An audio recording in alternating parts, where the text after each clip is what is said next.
창세기 하나님 계시의 말씀 7장 16절부터 마지막까지 다 봉독해 드리겠습니다. 무릇 기식이 있는 16절 들어간 것들은 모든 것의 암수라. 하나님이 그에게 명하신 대로 들어가매 여호와께서 그를 닫아 넣으시니라. 홍수가 땅에 40일을 있었는지라.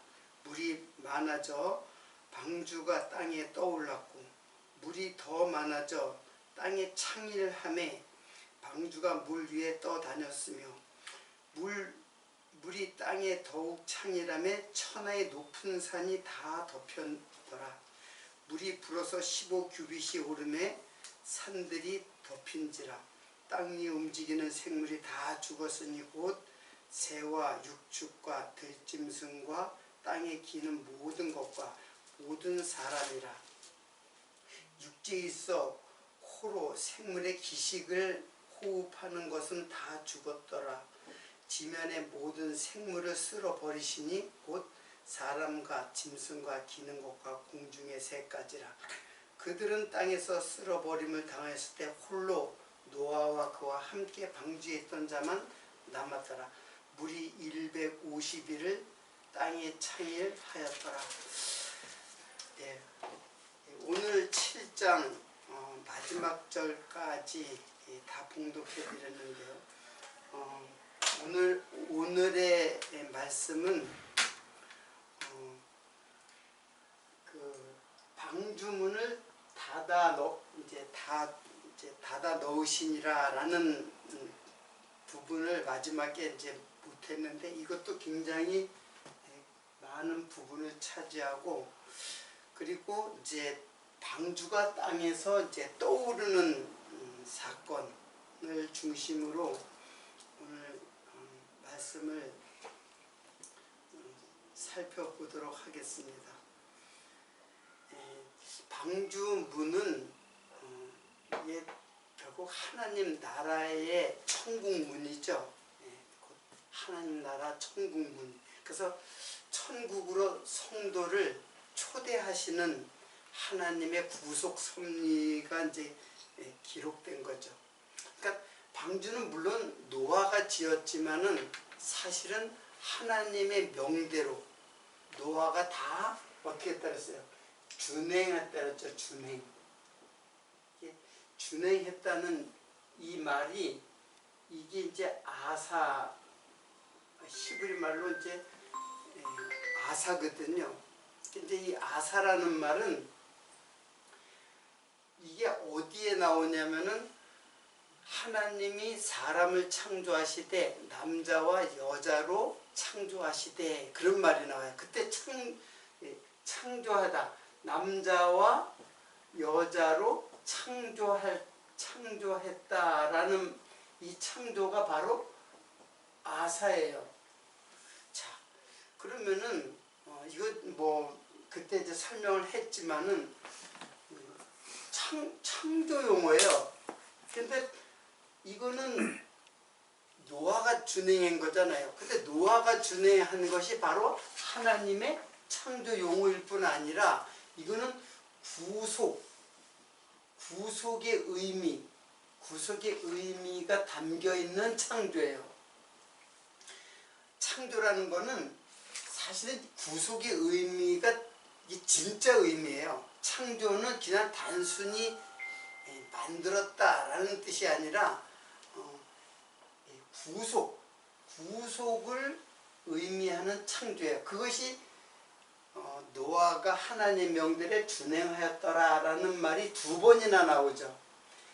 그 방주를 지은 것도 그렇고 그 안에 집어넣는 것도 다 하나님의 명대로 준행하였다. 그러니까는 이거는 그래서 여기 남여가 여기에도 그 창세기 이제 남자와 여자를 창조했다 할 때도 여기도 자카르와 네케바가 나오잖아요. 그런데 역시 그 방주에 집어넣을 때도 자카르와 네케바라고 암수라고, 이제 짐승일 때는 이제 암수라고 그러고 사람일 때는 여자 남자라고 이제 하는 게 이제 자카르와 네케바예요.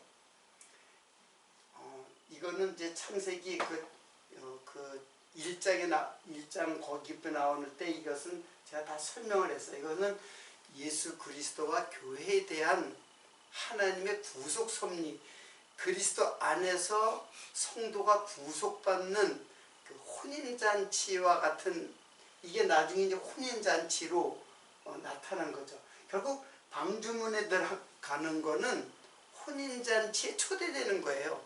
무엇으로? 신부로 초대되는 사건을 지금 방주문에 들어가는 것이고, 그걸 이제 닫아 넣었다라고 이제 말씀하고 있죠. 자, 그러니까는 방주문을 닫아 놓는 것도 누가 방주를 문이 이제 닫혔다는 것을 지금 그 노아가 닫았다 뭐 그런 말도 없어요. 그러니까 이거는 이 모든 사건은 여호와 하나님의 뭐예요? 주권적으로 하시는 거죠. 주권적으로 다 그 하나님의 주권으로 닫아 놓는 거예요. 그래서 이 내용이 이제 그 계시록 3장 7절에 이런 말씀이 나와요. 필라델피아 교회의 사자에게 편지하기를, 거룩하고 진실하사 다윗의 열쇠를 가진 이, 곧 열면 닫을 사람이 없고 닫으면 열 사람이 없는 그 이가 가라사대. 지금 요게 이제 다윗의 열쇠예요. 그러니까 다윗의 열쇠를 갖다가 이제 그 천주교에서는 베드로에게 줬다 그래요. 베드로에게 이제 다윗의 열쇠를 주었다는데 이게 천국의 열쇠거든요. 물론 상징이에요. 근데 사실은 그 열쇠를 가지신 이가 가라사대라 했으니까 이게 지금 예수님이란 말이에요. 계시록에 나타난 그분. 그러니까는 이 문을 열고 닫는 것은 누가 하느냐? 하나님의 주권으로 지금 이제 이 모든 창조 사역이 일어나잖아요. 근데 여기서는 바로 예수 그리스도가 문을 열고 닫는다. 그리고 이게 닫히면은 열 사람이 없는 거예요. 이게 닫히면은 아무도 열 사람이 없어요. 방주문이 닫았는데 열고 자기가 거기에 들어가겠다고 해서 들어갈 수 없는 문이에요. 그래서 여기에 이제 이 문이라는 말이 굉장히 중요한 의미를 갖고 있습니다. 한번 요한복음, 이게 문에 대한 설명이에요. 요한복음 10장 9절로 10절까지 보면은 내가 문이니 그랬어요. 내가 문이지. 자, 이것도 에고 에임이에요. I am이란 하나님의 그 용어예요. 내가 문이다, 내가 포도나무다 할 때 이제 에고 에임인데, 내가 문이라는 거예요. 문. 누가? 예수가. 지금 하나님의 주권으로 이제 방주문이 닫혔는데, 지금 이거를 요한복음에서는 이게 문이 누구냐면 바로 예수 그리스도가 문이다 그러는 거예요. 누구든지 나로 말미암아 들어가면 구원을 얻고 들어가며 나오며 꼴을 얻으리라. 도적이 오는 것은 도적질하고 죽이고 멸망하려는 것뿐이요, 내가 온 것은 양으로 생명을 얻게 하려 하고 더 풍성히 얻게 하려는 것이다. 지금 예수님께서는 문이에요. 그 양은 이 문을 들어가야 돼요. 이 문을 들어가서 예수께로 들어가는 거예요. 그리고 그러니까 문도 예수고 이 안이 바로 이제 하나님의 나라 예수 그리스도의 통치의 나라죠. 근데 양이 이 문을 들어가는데 구약에는 양의 문이라는 데가 있어요. 그 성전에 양의 문이라는 곳이 있어요. 이제 그 문인데, 근데 양의 문은 이 양이 제물이 되어서 희생되는 희생 제물이 되기 위하여 들어가는 문이에요. 그래서 이제 양의 문이 이제 그 이게 성벽에 예루살렘 예루살렘 성전이 있으면 성벽이 이렇게 쭉 이렇게 이렇게 됐나 이렇게 돼 있어요. 근데 어느 문이 이렇게 많이 있어요. 여기 문이 많이 있는데 여기 들어가는 문들이 많아요. 뭐 양의 문도 있고 무슨 하여튼 그 낙타의 문도 있고 그런데 근데 그 문을 통해서 양이 들어가는데 양이 이 안으로 들어가는데 양이 여기로 가서 여기서 번제단에서 죽고 이게 이제 성전이죠. 이제 여기 성전이 있고 여기 이제 번제단이 있어요. 그 번제단에서 양이 죽임을 당하는 문이 바로 이 문이에요. 근데 이걸 예수님께서 자신이 문이라고 했잖아요. 그러니까 예수 안에 들어간다는 것은 곧 뭐예요? 제물로 죽임을 당한다는 뜻이에요. 그러니까는 사실은 죽는 건데 여기서는 내가 온 것은 양으로 생명을 얻게 하고 더 풍성하게 얻게 하는 것이다. 그런 거예요. 그래서 이 문을 들어가는 게 사실은 제물되어 죽으시는 거지만은 죽으심이지만 이게 곧 영원한 생명이에요. 영원한 생명, 즉 부활해서 영원한 생명으로 가는 문이에요. 여기서 이제 문을 들어갔다는 것은 사실 물에 빠져 다 죽었다는 것을 다 상징적으로, 실제로는 방주 안에 들어가서 그 생명이 보존되지만은 사실은 물에 의해서 심판당하는 것을 의미하는 것이에요. 그래서 거기 보면은 도적이라는 말이 나와요. 도적. 이게 도적인데, 자, 그러면 이 제물이 되어 죽으시는 것은 이게 율법이잖아요. 이거는 율법을 한마디로 집약하면 이건 제사예요. 제사. 율법은 여러 가지 조항들이 있지만은 그것을 집약하면 제사 제도예요. 그 제사 제도는 이 율법인데, 율법을 제사를 지내라는 행위로 받으면, 그래서 유대인들은 계속 제사를 행위로 지키는 거예요. 행위로 드림으로써 지키는 거예요. 근데 율법은 이 제사의 행위가 중요한 게 아니라 제사의 의미가 더 중요한 거예요. 제사의 제물이 되어서 죽는 양은 영원한 제물이 되어서 죽으시는 누구? 예수 그리스도를 알게 하는 것이 바로 제사요 율법이에요. 그래서 끊임없이 제가 이제 율법은 바로 예수를 증거하는 하나의 모형적 사건이지, 이게 어떻게 이거 열심히 정성스럽게 드렸다고 해서 영원히 구원을 받는다. 어떻게 짐승이 어떻게 사람의 생명을 구원할 수 있느냐. 나중에 이제 신학에 나오거든요. 이거는 바로 예수께서 죽으시는 이 사건을 의미하는 것.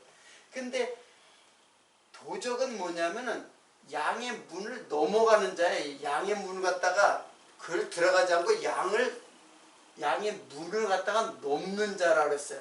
이게 바로 율법을 행위로 가르치는 자예요. 율법을 행위로 가르치는 자. 이게 누구예요? 이게 바리새인이고, 바리새인이고, 이게 유대인이고 바리새인이고, 이게 바로 마귀예요. 유대인들이 얼마나 착해요. 그 사람들 굉장히 율법을 잘 지키고 다른 법들도 잘 지켜요. 그런데 그들을 마귀로 했어요. 요한복음 8장 44절을 보세요. 그들이 진짜 마귀인가 아닌가 한번 보세요. 요한복음 8장 44절. 제가 읽어드릴게요. 너희는 너희 아비 마귀에게서 났으니 너희 아비의 욕심을 따라 너희도 행하고자 하느니라. 저는 처음부터 살인한 자요 진리가 그 속에 없으므로 진리에 서지 못하고 거짓을 말할 때마다 제 것으로 말하나니. 이게 진짜 도적이에요. 양의 문으로 들어가지 않고 양을 갖다가 어떻게 한다 그랬어요? 넘어가는 자라 했잖아요. 이게 넘어가는 자라 그랬거든요. 그게 도적이요, 강도다. 이제 이렇게 얘기했는데 그 넘어간다는 게 도대체 무슨 뜻이냐 하면은 바로 요한복음 8장 44절에 저는 처음부터 살인한 자여 진리가 그 속에 없으므로 진리에 서지 못하고 거짓을 말할 때마다 제 것으로 말하니. 이게 거짓을 말할 때마다 제 것으로 말한, 즉 하나님의 말씀, 즉 율법이죠. 율법을 제 것으로 말하는 자. 하나님의 말씀, 구약이죠. 구약을 갖다가 제 것으로 말하는 자. 이게 뭐냐면 자기 마음대로 사용하는 자예요. 하나님의 것이잖아요. 율법은 하나님의 것인데 제 것으로 가르친다는 뜻이에요. 이게 뭘로 가르치는 거예요? 이게 행위로 가르치는 자요. 이게 마귀라는 거예요. 그러니까 마귀를 여러분들이 뭐 귀신 들렸다라서 뭐 이상하게 생각하지만, 이게 많은 지도자들이 율법을 지켜야 된다 이렇게 가르치는 자가 마귀예요. 여기 그랬잖아요. 이 유대인들을 향해서 말하는 거거든요. 그래서 거짓을 말할 때 제 것으로 말하라니, 제 것으로 말한다는 이 말이 이게 거짓이고 이게 도적질하는 자예요. 이게 하나님의 말씀을 도적질하는 자예요. 저는 거짓말장이요 거짓의 아비 됐다. 그래서 그 바리새인 보고 너희는 너희 아비 마귀에서 났으니까 너희 아비는 누구다? 마귀다라는 거예요. 그들의 가르침을, 마귀에게 유혹된 가르침을 모든 유대인들에게 가르치는 자. 이게 도적이요 강도예요. 이게 양의 우리를 넘어가는 자라고 했어요. 여기에는 기록되지 않았지만 다른 곳에는 요한복음 10장에 나와요. 그게 요한복음 10장. 제가 이제 앞뒤를 반대 바꿨는데 10장 1절로 18절인데 거기 보면은 내가 진실로 너에게 이르는 양이 우리의 문으로 들어가지 아니하고 다른 데로 넘어가는 자는 뭐라 했어요? 절도며 강도요. 문으로 들어가는 이가 양의 목자다. 예수님은 양의 문도 되고 양들의 목자가 돼요. 그러니까 이 말은 양을 데리고 문으로 들어가는 거는 사실은 어디로 들어가는 거예요? 죽이러 들어가는 거예요. 그게 영생의 길이에요. 예수 안에서 죽는 거는 예수와 함께 따라서 예수와 함께 죽는 것은 바로 영원한 생명으로 가는 길이에요. 근데 이거 지켜. 이게 율법이에요. 강도요 절도라고 그랬어요.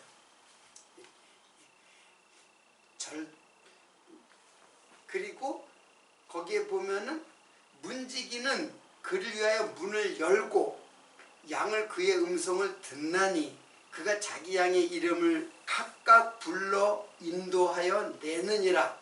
여기서 인도하여 내느니라 라는 말이 엑사고인데 적을게. 이거 중요하니까.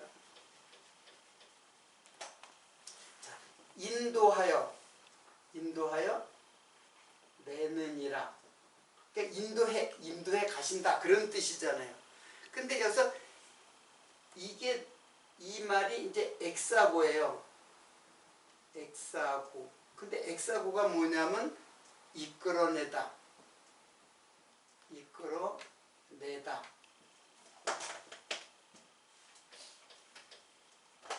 그리고 데리고 나가다. 근데 이게 지난주에 설명했죠. 보라는 말을 제가 했죠. 들어가다. 근데 이거는 가다 오다 다 사용돼요. 들어가기도 하고 나가기도 하는 말로도 사용되는 말이에요. 그래서 이 말이 이거는 헬라 말이고 이것이 바로 히브리 말로 보에 해당하는 말이에요. 그래서 이 말은 지금 보는 거기로 들어가다라는 건 이끌어내다 또는 이끌어 들어가다, 이끌어 나오다 뭐 그런 뜻으로 다 사용되는 말이에요. 이 말은. 그래서 이것은 나가다 들어가다 똑같이 사용되지만 지금 여기서는 어떻게 방주 속으로 들어가는 거죠. 그때 보를 사용했잖아요. 그게 바로 뭐예요? 이 속에 들어가는 이끌어내다가 구속이잖아요. 구속.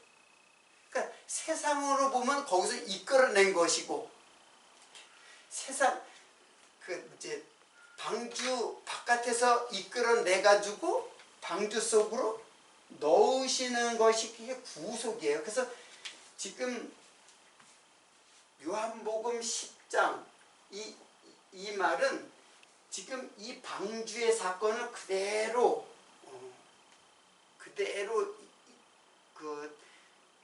요한이 이 사건을 그대로 예수에게 설명하고 있는 거예요. 그래서 양을 갖다가 이 방주문으로 들어놓는 목자가 바로 나다 그런 것이에요. 내가 바로 양의 문으로 인도하는 자다. 문지기는 그를 위하여 문을 열고 양은 그의 음성을 듣나니 그가 자기 양의 이름을 각각 불러 인도하여 내느니라. 그렇잖아요. 모든 짐승들을 이름을 각각 불러가지고 불러드렸죠.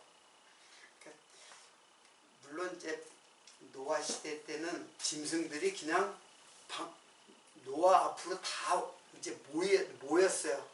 잡은 게 아니라 다 모였어요. 그러나 실제로는 하나님의 초청이죠. 그 초청을 요한복음에서는 내가 그랬잖아요.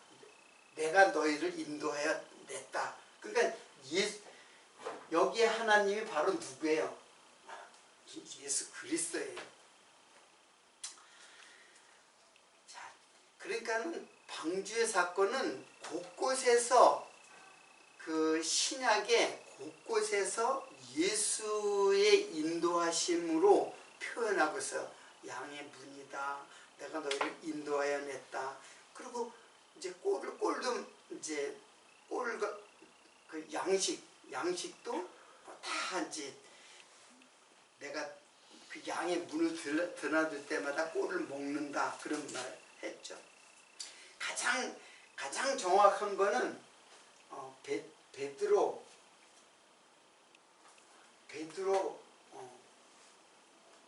베드로 후서의 이 말씀이에요. 지난 시간에도 소개했지만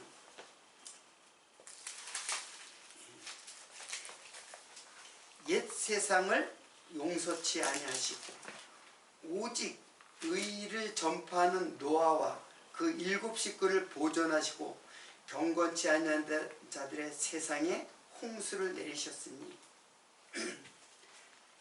그래서 결국에는 이걸 베드로 전서에도 나오고 베드로 전서도 나오고 후서도 나오고 노아 사건을 2개를 다 베드로는 다 설명을 하고 있어요. 베드로는 이제 노아 사건을 굉장히 리얼하게 설명을 하고 있어요. 그러니까는 그 방주 안으로 들어가는 것이 방주 안으로 들어가는 것이 바로 그날이 바로 구원의 날이죠. 구원의 날이고 은혜 받는 날이죠. 그리고 방주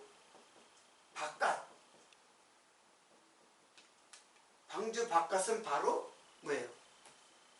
네, 너희들이 어두운 데서 슬피 울며 바깥 어두운 데서 슬피 울며 이를 갈미 있으리라. 이게 뭐예요? 심판이죠. 근데 그날이 같은 날이에요. 방주 안에 들어가는 것하고 바깥에서 심판받고 구원받는 것이 이게 같은 날에 뭐에 의해서? 물세례. 그 세례를 요 베드로 전서에서 그 물이 바로 구원받는 표로서 세례다라고 이제 말씀하고 있는 거예요. 그러니까는 방주 사건은 신비스러운 사건으로만 그냥 세상에 어떻게 그런 일이 있을 수 있을까? 홍수가 어떻게 이렇게 많이 나가지고 온 지구를 다 덮었을까? 거기에 우리들의 그 사고가 그 역사적 사건에 그 몰입되는 게 아니라 이걸 성경은 신약에서 다 가르쳐주고 있어요. 다 예수의 구속사건이라는 것을 우리들에게 말씀해주고 있습니다. 우리가 이제 도적과 절도라고 한 그 서기관과 바리새인들에서 또 한 가지 그들에게 저주를 내리는 일이 이제 있는데 마태복음 23장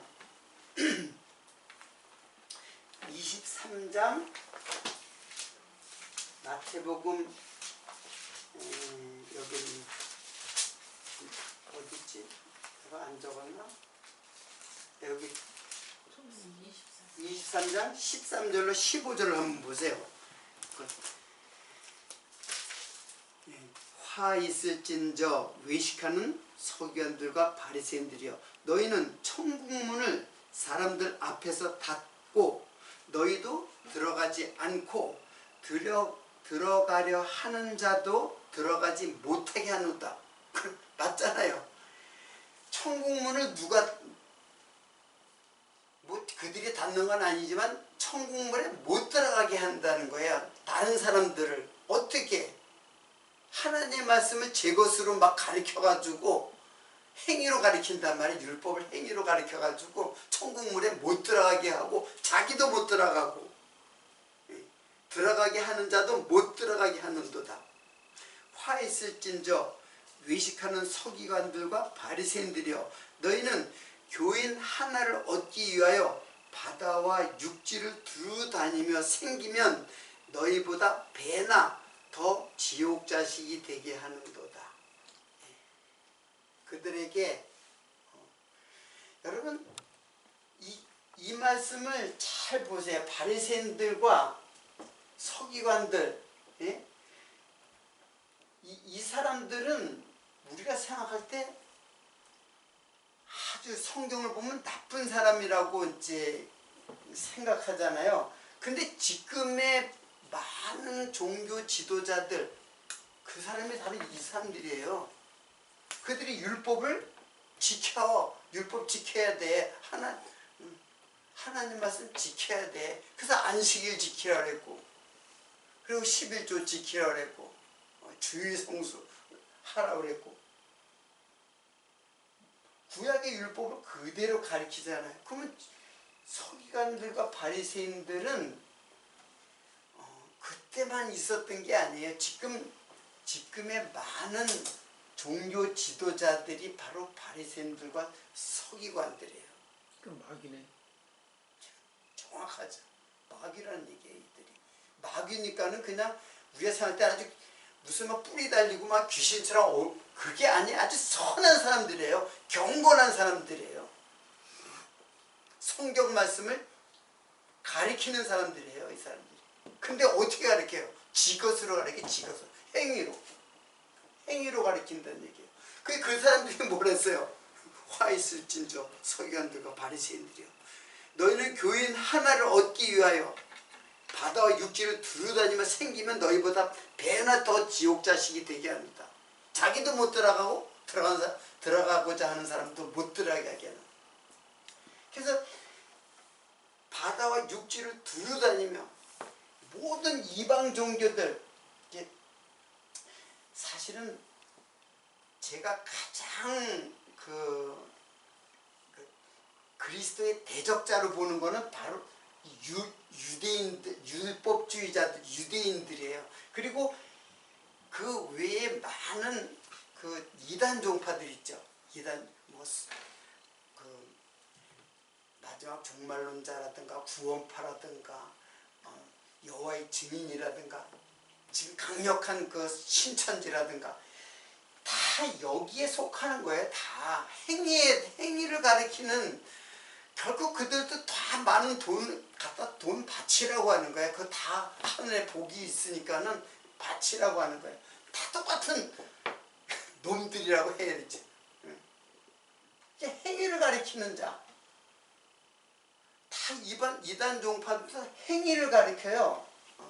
그래서 결국 다른 이단 종파들은 그냥 결국 돈을 갖다가 갈취하는 그런 나쁜, 이들은 선한 행위로 가리키는 자예요. 그들이 여기서 교인 하나를 얻으면이라고 했죠. 교인 하나를 얻는다 그랬죠. 바리새인들이 너희는 교인 하나를 얻기 위하여, 한 사람이라도 얻기 위하여, 그렇잖아요. 많은 신천지라든가 여호와의 증인 한 사람이라도 자기네들 이제 자기네들한테 오도록 유인하잖아요. 근데 여기 교인을 갖다 가만히 보니까 내가 지금 잊어버렸어요. 헬라 말을 잊어버렸는데, 교인이 성도가 아니에요. 성도가 아니라 교회에 다니는 사람이에요. 이게 종교 지도자들 있잖아요. 종교자들의 행위의 교훈을 받아서 단순히 교회에 다니는 사람, 그걸 교인이라 해요. 그러니까 종교 행위를 하는 사람, 그 종교인이죠. 하나님을 믿는, 예수의 믿음을 갖고 있는, 예수와 하나 된 믿음 안에서, 믿음이 아니라 행위. 그래서 종교 지도자, 그래서 교인이라는 그 단어가 뭐냐면 교회에 출석하는 자, 이렇게 나왔더라고요. 그러니까 출석하는 자예요. 한마디로 교회에 출석하는 자. 많은 지도자들이 열심히 교회에 나와 그렇게 하잖아요. 그래서 교회에 출석하는 자, 그게 교인이에요. 거기 교인이라는 말이. 그래서 바다와 육지를 돌아다니며 그냥 집집마다 가가호호 방문하면서 그들을 갖다가 유혹해서 배나 지옥 자식이 되게 하는도다. 여러분, 율법을 제가 구체적으로 이게 이제 율법을 공부할 때 이제 이 말을 했는데 간단하게만 설명할게요. 자, 1계명부터 5계명까지는 하나님이죠. 그러면 6계명부터 10계명까지는 이제 사람에 대해서 사람과 사람에 대한 법이라고 하는데 사실은 이게 예수에 대한 법이거든요. 그럼 제가 예수에 대한 법으로 제가 해석을 할게요. 간단하게. 여섯 번째가 뭐냐? 여섯, 일곱, 여덟, 아홉, 열. 이렇게 이게 이웃이라고, 이게 이웃에 대한 것이라고 이제 하는데 그 이웃이 바로 예수거든요. 그럼 봐요. 살인하지 마.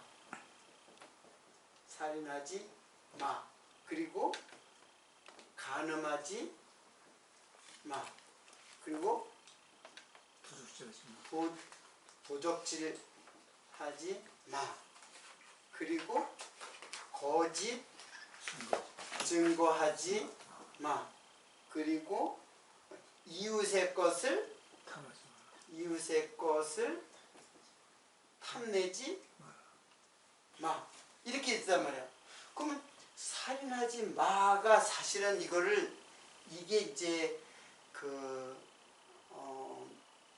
출애굽기에 나오거든요. 출애굽기 20장에 이제 10계명이 나오는데 살인하지 마가 요 살인이라는 게 이게 살육하지 마예요. 살육. 그러니까는 이게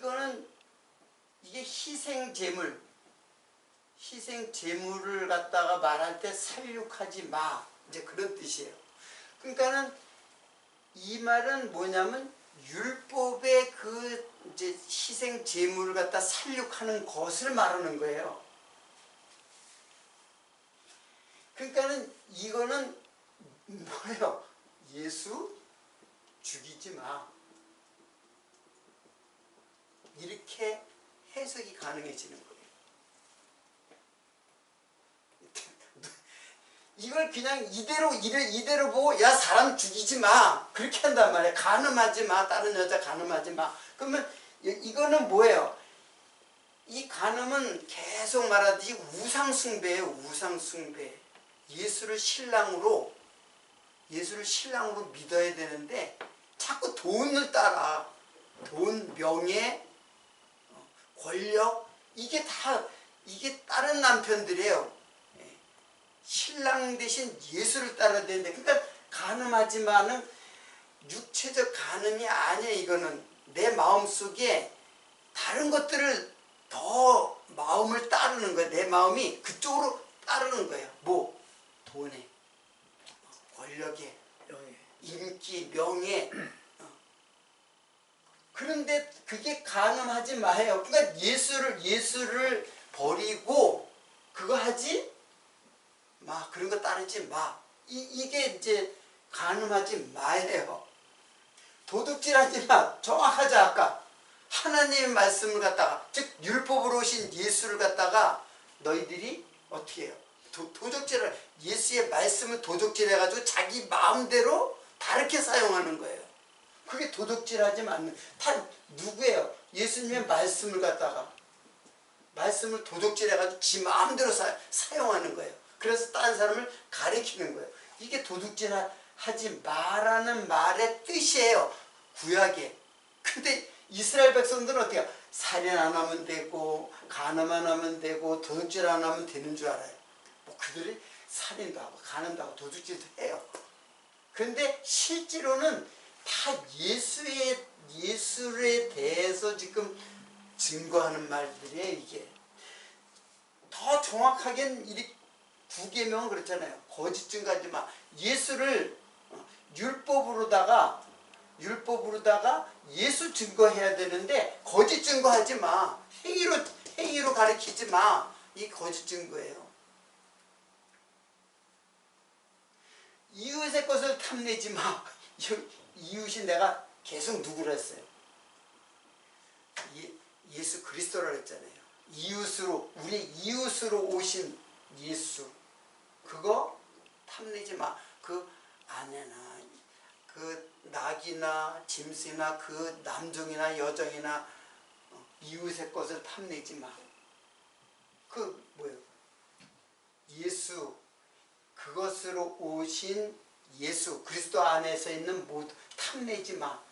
결국 이 모든 것을 다 탐심이라고 하는 탐심으로다가 결론을 맺어요. 1계명도 1계명부터 5계명도 이게 부모를 공경하라라는 말로다가 5계명이 결론을 맺잖아요. 이 부모가 사실은 이게 이제 하나님이야. 이 부모를 이거는 이건 다음에 이제 소개하자. 6계명부터 10계명까지 결론이 뭐예요? 결국 예수의 것을 예수의 모든 그것을 갖다 탐내지 마. 이거는 우리들의 마음속에 기본적으로 태어날 때부터 갖고 있는 게 탐심이거든요. 그 탐심은 오직 예수 안에서 점점 사라지게 되는 것이. 그러니까 그 율법으로 예수를 지금 예수를 다 소개하고 있잖아요. 예수를 증거하고 있잖아요. 근데 이렇게 하지 않고 그냥 그대로 문자 그대로 사람 죽이지 마. 남의 아내 탐내지 마. 그리고 남의 물건 도둑질하지 마. 그러니까 이런 말들은 예수님께서 율법을 새롭게 해석해요. 야, 남 미워해도 너 살인하는 거야. 이거 어떻게 지키려고 그래 이거. 너 남 미워하는 것도 그 살인하는 거 똑같은 거야. 그 네 지킬 수 있어? 하고 마태복음에서는 율법을 어떻게 해요? 새롭게 해석하잖아요. 자기로 해석하는 거예요. 그러니까 이걸 갖다가 행위로는 지킬 수 없다는 것을 아주 명확하게 증거하는 거예요. 그 지킬 수 없는 걸 하나님 주실 리가 있어요. 그러니까는 너 남을 갖다가 미워만 하고 미련한 놈, 그냥 욕만 해도 살인한 거야. 욕만 해도. 가늠한 남의 여인 음욕을 품어 나쁜 생각 품어도 그것도 가늠한 거 똑같은 거야. 너희들 도둑질 마음에 남의 것들을 탐내는 것도 도둑질한 거하고 똑같은 거야. 거짓 증거 너희들은 늘 거짓으로 살아가고 있어. 다 너희 인생은 거짓 자체야. 그렇잖아요. 우리 인생이 다 거짓으로 살잖아요. 속으로는 미워해도 안 그런 척하고 악수도 하고 얼굴에 좋은 표정도 하고. 제가 거기 가서 아주 그냥 그 절실하게 얼굴이 완전히 두꺼워. 하여튼 속으로는 뭐 그러면서도 겉으로는 그냥 뭐 다 그게 뭐예요? 이웃의 것을 탐내는 거예요. 예수를 버리는 거예요. 예수를 갖다가 탐심으로. 그래서 탐심은 우상 숭배니라. 구약으로 말하면 그 우상 숭배가 다 예수의 것을 탐내는 우상 숭배예요.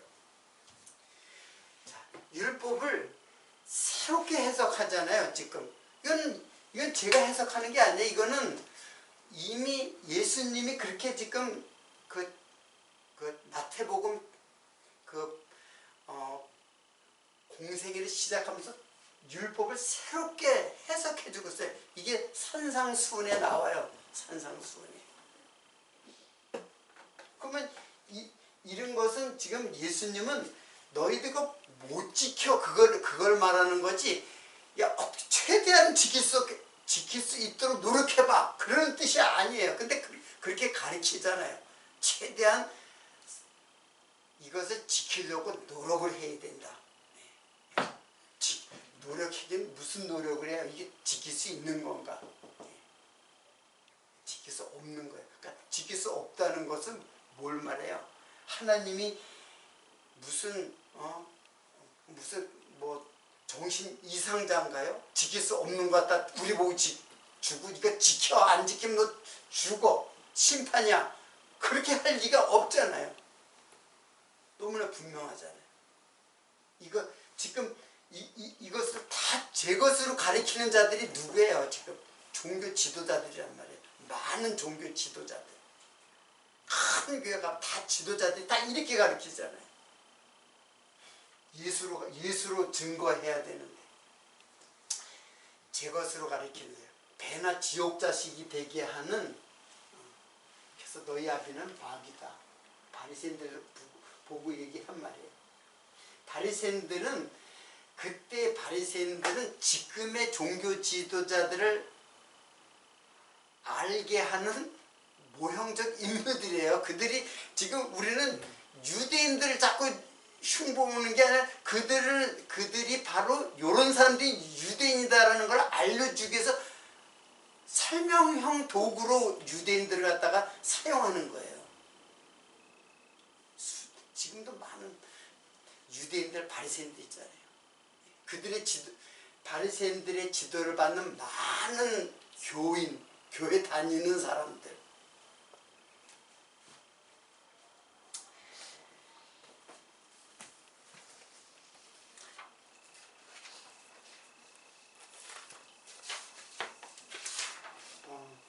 그래서 자, 그리고 벌써 시간이 좀 그렇게 지났나?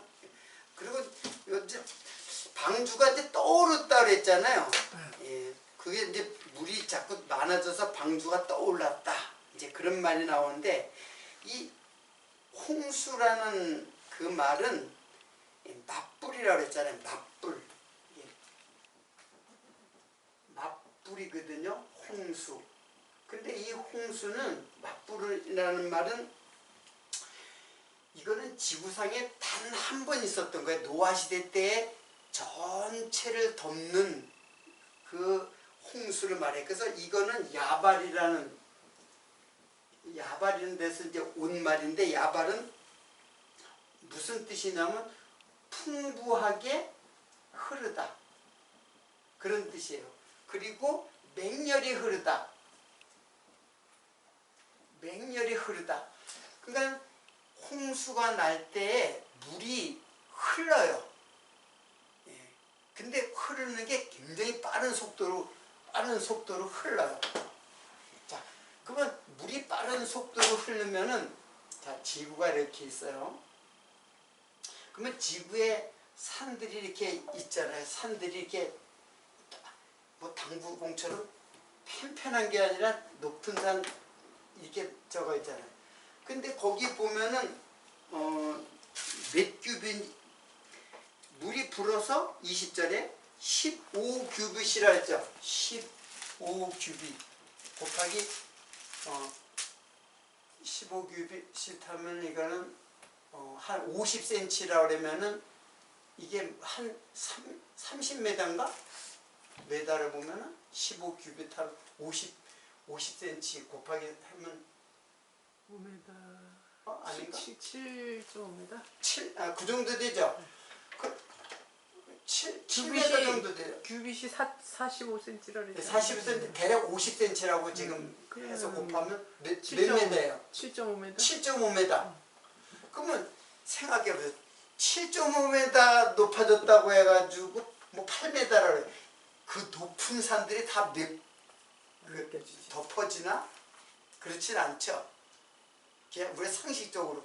자, 이거는 지금 그래서 물이 이게 야발이라는 말에서 나왔다는 말을 이해하면 이해가 돼요. 왜 그러냐면 물이 흘러요. 물이 폭포가, 그러면서 높은 산들이 다 어때요? 무너져 내린 거예요. 그래서 높은 산들이 다 잠긴 것은, 만약에 이게 편편해지면은 물이 조금만 높아도 다 잠기죠. 근데 높은 산이 있으면 안 잠기잖아요. 근데 이 산들이 어떻게 돼요? 다 무너져 내린 거예요. 자, 그러면 지금의 높은 산하고 그 깊은 바다는 왜 생겼느냐? 이거는 결국 지각변동이 일어나는 거예요. 지각변동이. 이 물이, 이 깊음의 샘들이 터졌다 그랬잖아요. 그러면 지구가 적어도 이렇게 큰 깊음의 샘이 터질 때는 지각변동이 일어나는 것이고, 그리고 물이 빠르게 흘러가는 어떤 그런 것이, 그래서 야발이 이게 맹렬하게 흐르는 것으로 이렇게 그런 데서 왔다고 그랬잖아요. 맞부르는 게. 이거는 전 우주를 덮는 홍수예요. 홍수라는 말 자체가 다 덮는다는 뜻이에요. 그냥 봄남이 정도가 아니라 완전히 덮는 거예요. 그러니까는 지금의 높은 산은 지각 변동에서 융기되고 침하돼서 깊은 물이 생기고 그리고 높은 산이 생겨요. 그래서 그 에레베이트 산맥이라든가 뭐 로키 산맥, 안데스 산맥 그런데 그 산 꼭대기에 조개, 바다 조개의 화석이 있다 그래요. 그건 뭐 그렇다고 해요. 보면 그런 걸 보면은 나중에 어떻게 돼요? 산들이 이렇게 지각변동에서 깊은 물이 생기고 이렇게 지구를 보면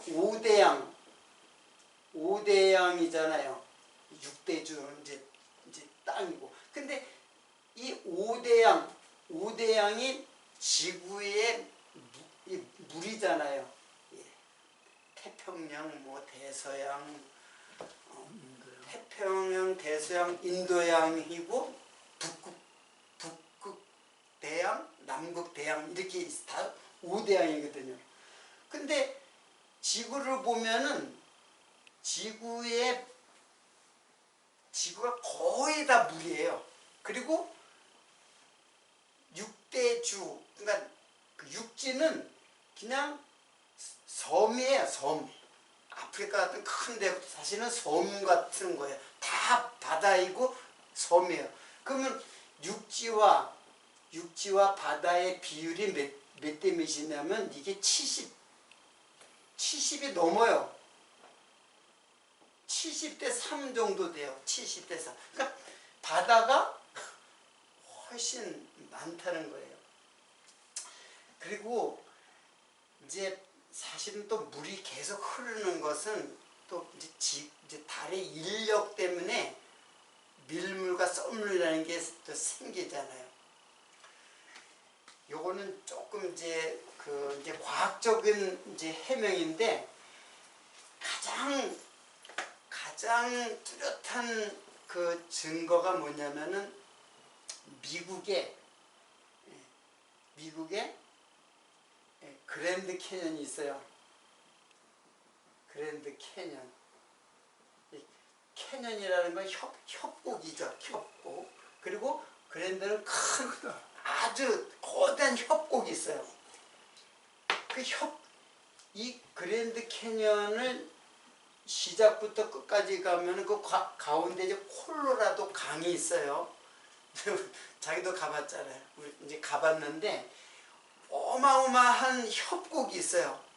근데 보면은 여기가 몇 메다라 그랬더라. 여기서 협곡 여기서 여기까지가 뭐 2km라든가 그리고 여기 뭐 하여튼 뭐 여기도 굉장히 뭐 하여튼 깊어요. 그래서 여기에 강이 이렇게 흐르는 거예요. 이렇게 협곡 그 안에 이렇게 콜로라도 강이 흘러요. 그러면 이게 도대체 어떻게 생겼느냐?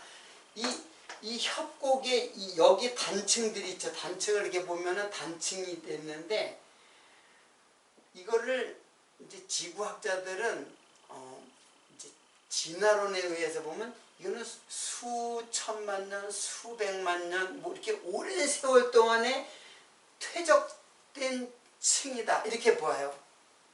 근데 사실은 이거는 노아 홍수 1년 만에 생긴 거예요. 이거. 그래서 이것이 어떻게 생겼냐면은 그 높은 지역에 호수가 있어요. 물이 고인 것이 있어요. 이제 홍수가 끝나서 물이 고인 곳인데 이게 물이 아직까지 땅이 아직까지 그 질퍽질퍽하잖아요. 물이 있을 때 처음에 그때 터져가지고 물이 계속 흘러가지고 깊은 계곡이 된 거예요. 계속 요로 이렇게 해가지고 그리고 계속 흐르는 콜로라도 모든 양쪽이 다 협곡이 된 거예요.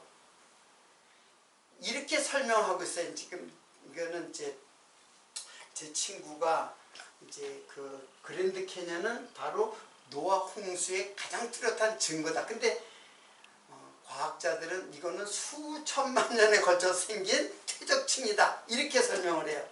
두 개가 틀리죠. 1년 만에 생긴 거다.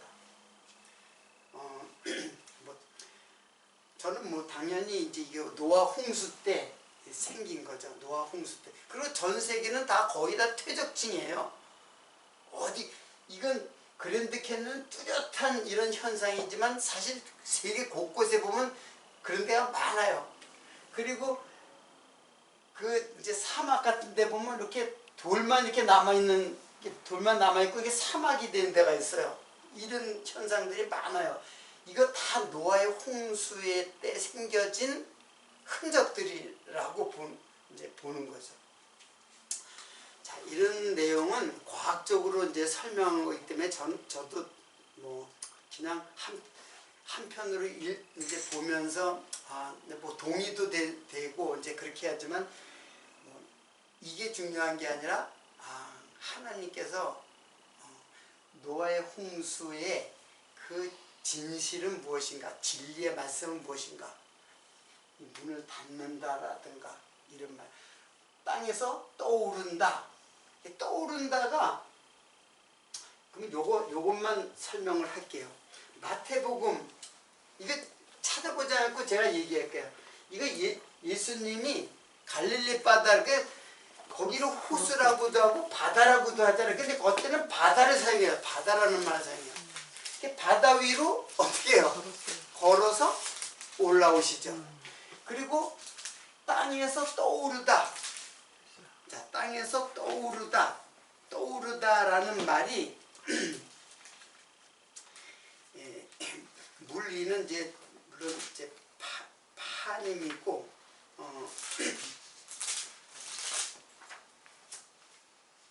떠오르다라는 말이 나사예요. 나사.